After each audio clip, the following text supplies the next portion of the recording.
Bom dia, gente, tudo bom? Eu resolvi fazer o vídeo porque eu não ia conseguir chegar na faculdade a tempo e tinham várias coisas no meu trabalho que eu ia ter que explicar, e se eu mandasse só o PDF pro professor dizendo tudo que eu tinha feito, eu acho que eu não ia conseguir me comunicar tão bem através de texto. Aí eu resolvi fazer o vídeo porque era o tempo que eu ia ficar no trânsito indo pra faculdade, e ainda dá tempo, espero que eu consiga botar no YouTube a tempo. E eu vou falar e não espero ter que fazer uma edição porque eu não vou conseguir a tempo de fazer uma edição, botar no YouTube pra vocês verem a partir das 11 horas. Então, esse daqui é o meu sofá. Ele foi criado pelo Le Corbusier. Esse sofá, ele tem quase 100 anos. Ele foi, na verdade, 91 anos. Ele foi feito 89. 89 anos, porque ele foi feito em 1929. Ele foi apresentado no Salon Aldement Paris, que é uma fundação de artistas sem fins lucrativos. Na época, Le Corbusier ainda não era o arquiteto renomado que é como hoje. Um sofá desse original, porque tem muitas informações na internet sobre esse sofá. Vários produtores. Provavelmente a patente dele já quebrou e qualquer um pode produzir. Foi uma especulação que eu cheguei a uma conclusão minha.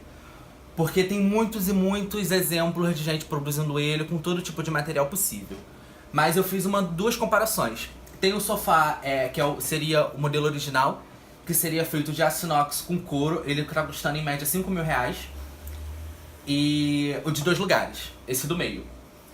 E tem umas versões que eu digo muito mais popular, que tá custando R$1.500, R$1.700, mas é de corino com, provavelmente não é aço inox, tá só aço, eu não sei exatamente qual tipo de aço, mas provavelmente é um aço cromado. E é isso. Também tem uma variação grande de nomes para esse sofá. Eu botei ali LC1, LC2 e LC3. Só que depois, em alguns outros sites, eu vi que não é bem esse o nome deles. Eles são conhecidos assim, mas o 1, o 2 e o 3 varia o tamanho. É mais comum, eu achei mais comum a poltrona ela ser estreitinha, o L1, o L2 ser mais larga e o LC3 ser mais larga ainda. Mas eu não, como tem muita informação sobre esse sofá, eu não consegui chegar a uma conclusão só sobre isso. Então eu botei assim e botei os 3 lugares que é comum achar essas 3 opções. O sofá inicialmente era feito com pena de ganso, isso em 1929. Só que na década de 60, uma outra designer, com autorização do Le Corbusier, passou a produzir o sofá com poliuretano, que faz muito mais sentido, que é a espuma convencional que a gente conhece hoje. Esse é o Le Corbusier, ele é um arquiteto francês. Ele foi um dos precursores do modernismo, ele tem uma importância muito grande na área da arquitetura e no design também, mas principalmente na arquitetura. Esse é a Villa Savoie, é um exemplo que ele fez. Eu tenho até uma maquete ali pendurada na parede, mas eu não sei se vai dar pra ver. Mas é porque eu cheguei a fazer arquitetura, então eu sei um pouquinho da história dele. E ele também foi um dos assinadores do prédio do Capanema, que é a sede ou era, não sei mais, do MEC, do Ministério da Educação e Ministério da Saúde no Rio de Janeiro. Ali na 1º de março, perto do Sesc Ginástico, perto do edifício central. Edifício central não, perto do edifício garagem. Fica mais ou menos por ali. É um prédio que tem uma importância muito grande, porque depois eu falo disso. A minha pesquisa eu fiz com 9 mulheres, todas minhas vizinhas aqui em São Gonçalo. E deu, não sei se vai dar pra ver direito, mas eu fiz aqui todo o cálculo de números. Tem aqui toda a escala do que foi colocado. Deu números muito quebrados, então eu botei na tabela um meio termo entre os números. Aqui eu fiz a linha pedida, que seria o trajeto. Essa foi a primeira pergunta do que as pessoas achavam ideal como sofá. Aqui seria a segunda parte das perguntas do que elas achavam do sofá do Le Corbusier que eu acabei de falar. Eu apresentei a foto desse sofá, o sofá marrom, que tinha eu acho que foi até que o professor falou, quebrava um pouco aquele aspecto de escritório desse daqui. Eu acho que esse daqui é muito mais comum pra uma casa do que esse daqui, um pretão assim. Por isso que eu apresentei o marrom.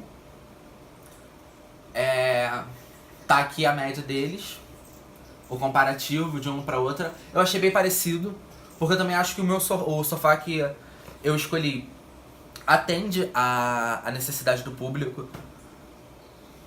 Aqui tá a comparação. Aqui dá pra ver melhor porque muita gente acaba tendo... Eu não sei explicar, mas muita gente acaba tendo uma visão distorcida exatamente de como é o sofá. As pessoas olham, chegam a uma conclusão do que é aquele sofá. A maioria das pessoas achavam o sofá muito pesado. E eu acredito que o sofá não é muito pesado, eu não conheço o sofá. Mas a estrutura metálica dele é pouca pra ele ser muito pesado. Ele não me parece ter uma estrutura de madeira também muito pesada. Enfim, também é uma especulação minha, então eu também posso estar errado. Algumas coisas óbvias do meu trabalho, como o meu sofá ele não tem detalhes, ele é todo de couro, ficou... Aqui é o ponto que eles mais se encontraram, que é o fácil de limpar. Porque realmente não tem muito que se questionar disso. Muitas pessoas que me surpreendeu, eu acho esse sofá ultra moderno, e as pessoas acharam esse sofá mais tradicional. Que o preto é o que falaram sobre o sofá marrom. É a linha preta, e o que elas acham ideal é a linha vermelha. E o tradicional me surpreendeu, e eu acho que isso. Basicamente, o resto ficou tudo no meio termo, acompanhou mais a expectativa. O feio também me surpreendeu, porque eu acho aquele sofá lindíssimo, e muita gente falou que o sofá é feio. Ele ficou, ó, vou até trazer o número, que ele ficou com 0,8. Então, ó, se a gente for vendo aqui por números, 0, tipo, meio termo. Uma pessoa achou muito bonito, menos 2 pra feio. Muito bonito 3, muito bonito 3, bonito 1, menos 3 pra feio. Tipo, como assim esse sofá é muito feio, né? E 0, também 2 pessoas acharam razoável. Enfim, deu 8 pontos, dividido por 9 deu 0,8. Então ele é 0,8 pra mais bonito. Basicamente isso. Essa linha do meio, como foi o que eu falei, atende, eu acho que esse sofá quase atende a expectativa. Teria que mudar algumas coisas. E o que mais me surpreendeu mesmo foi o caro e barato e o bonito e feio. E eu achei que essa pesquisa me decepcionou um pouco, porque eu achei as pessoas que você começa a perguntar, aí elas acham interessante, vou fazer uma pergunta, uma faculdade sobre o sofá, curioso. Só que aí você faz a primeira leva de perguntas, quando vai fazer a segunda, eu vejo que as pessoas tipo, começam a responder um monte de coisa. Porque muita gente me respondeu que o sofá era móvel. Aqui ó, ele ficou com 1 ponto pra móvel, sendo que o sofá é todo fixo. Eu não sei se é porque as pessoas realmente não prestam atenção, porque elas não entendem. Mas eu senti até um pouco do tipo, vamos terminar logo isso. Tipo, pensei que era uma coisa mais interessante, não é. Então eu fiquei um pouco decepcionado com isso, mas tá aqui. E eu acho que o motivo de eu fazer esse vídeo era a associação do texto que eu li. Eu li um texto do O Design para o Mundo Complexo, do Rafael Cardoso. E tem um capítulo, dentro de um capítulo, que ele fala da mudança de significado de objetos. E isso foi o que aconteceu muito, eu acho que na trajetória do Le Corbusier. Porque ele foi um dos precursores do modernismo, graças à inovação do concreto armado, que foi no final do século XIX na Alemanha. Le Corbusier passou a poder projetar a partir do concreto armado, que é a construção que a gente tem hoje convencional. Faz a fundação, cria pilares de concreto, cria uma laje. Antes isso não existia, antes era tijolo por tijolo. Isso muda completamente a possibilidade de criação, porque você pode passar por fachadas completamente livres. E é o que ele passa a fazer. E uma das ideias iniciais do modernismo, usar essas linhas retas, porque antes era tudo muito com adorno, tudo muito com muita informação, muito trabalho artesanal.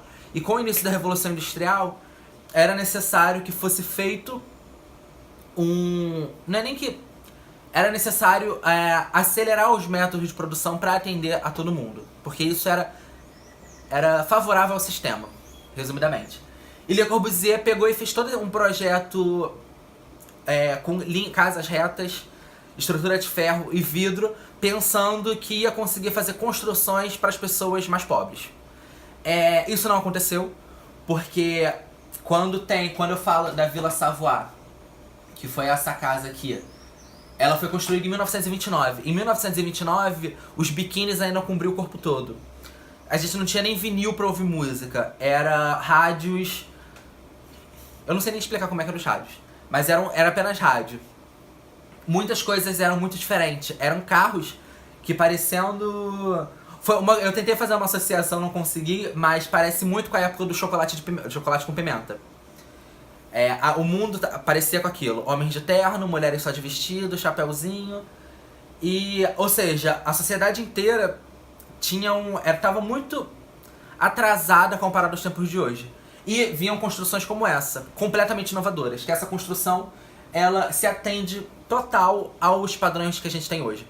A gente continua na época do modernismo, já se passaram quase 100 anos e a gente ainda não mudou isso. Provavelmente ainda a gente vai continuar, porque tem uma série de motivos que eu acho que não vai caber aqui ainda. Mas as construções estavam muito inovadoras pro seu tempo, arquitetônicas. E o design veio junto com isso. Por isso que aquele sofá tem 100 anos. E isso foi para atender uma necessidade da Revolução Industrial, acelerar os meios de produção, ou seja, tinha que tudo perder os seus adornos, tinha tudo que ficar designs mais simples para ser produzido em mais quantidade, para mais pessoas terem acesso, para mais pessoas comprarem e fazer a cadeia girar mais ainda. E a associação que eu queria fazer era o como mudou o significado, porque Le Corbusier produziu isso para as pessoas mais pobres e